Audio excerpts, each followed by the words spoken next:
Hello बच्चों, let's read this question. Which statements are true, false. आपको यहाँ पर बताना है कौन से स्टेटमेंट्स ट्रू है और कौन से false. Blood transport CO2 comparatively easily because of its high solubility. तो यहाँ पर ये स्टेटमेंट क्या हो जाता है, करेक्ट हो जाता है. जब हम कार्बन डाइऑक्साइड के सॉल्युबिलिटी की बात करते हैं ऑक्सीजन के कंपैरिजन में, तो आप जानते हैं ये 20 to 25 टाइम्स ज्यादा सॉल्युबल होता है ऑक्सीजन से. ठीक है, ऑक्सीजन और इसकी सॉल्युबिलिटी की बात करें तो CO2 is more soluble than oxygen और 20 to 25 टाइम्स ज्यादा सॉल्युबल होता है. तो ब्लड ट्रांसपोर्ट करता है इजीली CO2 को. अगर हम कंपैरिजन करें ऑक्सीजन और कार्बन डाइऑक्साइड में, तो कार्बन डाइऑक्साइड कंपैरेटिवली इजीली इसको ट्रांसपोर्ट करता है क्योंकि इसकी सॉल्युबिलिटी हाई होती है. अब इसकी स्ट्रक्चर जो है, इसका मॉलिक्यूलर स्ट्रक्चर, वो रेस्पॉन्सिबल है इस सॉल्युबिलिटी के लिए, और भी अदर फैक्टर है. तो यहाँ पर ये स्टेटमेंट करेक्ट है. Approximately 8.9% of CO2 is transported dissolved in plasma. तो ये स्टेटमेंट इनकरेक्ट हो जाता है. CO2 का ट्रांसपोर्ट आप 3 फॉर्म में देखते हैं. वो 3 फॉर्म कौन कौन से हैं? एक तो डिसॉल्व्ड इन प्लाज्मा, तो यहाँ पर सिर्फ प्लाज्मा लिख देते हैं. एक आप देखते हैं बाइकार्बोनेट के फॉर्म में, बाइकार्बोनेट. ठीक है. दूसरा आप क्या देखते हैं यहाँ पर, कार्बामीनो हीमोग्लोबिन, कार्बामीनो हीमोग्लोबिन के फॉर्म में. तो प्लाज्मा से 7%, प्लाज्मा में डिसॉल्व होकर 7% ट्रांसपोर्ट होता है CO2 का. बाइकार्बोनेट, सोडियम का बाइकार्बोनेट, पोटेशियम बाइकार्बोनेट, इसमें आप देखते हैं 70% ट्रांसपोर्ट कार्बन डाइऑक्साइड का ऐसे हो रहा है. कार्बामीनो हीमोग्लोबिन कार्बन डाइऑक्साइड हीमोग्लोबिन के साथ बाइंड करके इसका कार्बामीनो हीमोग्लोबिन कॉम्प्लेक्स बनाता है. इस तरीके से ट्रांसपोर्ट होता है लगभग 23%. ठीक है. तो 8.9% जो दिया है वो इनकरेक्ट कर देता है इसको. तो ये कैसी हो जाती है, फॉल्स. ये स्टेटमेंट हो जाती है true. CO2 diffuses into blood, passes into RBCs and reacts with water to form H2CO2. तो ये स्टेटमेंट बिल्कुल करेक्ट है. अब आप ये जानिए कि CO2 आपके बॉडी के अंदर बन कहाँ रहा है.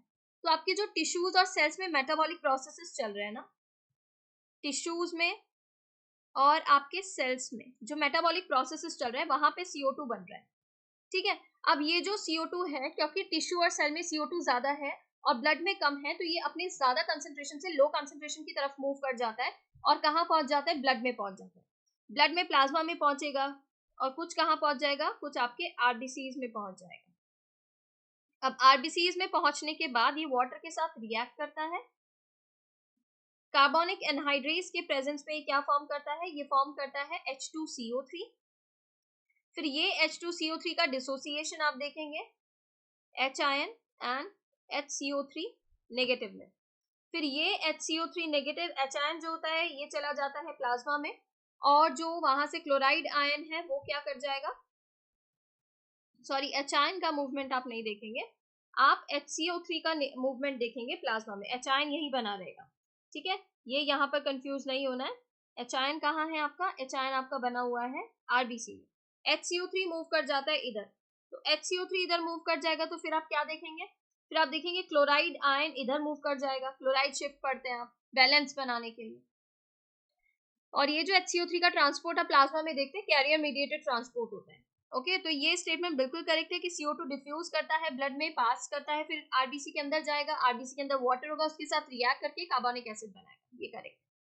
नेक्स्ट देखिए, oxy haemoglobin. The form of haemoglobin that carries oxygen in the blood is basic. तो जो ऑक्सी हीमोग्लोबिन होता है ना, वो बेसिक नहीं होता, वो एसिडिक होता है, इसलिए ये स्टेटमेंट फॉल्स है, इनकरेक्ट है.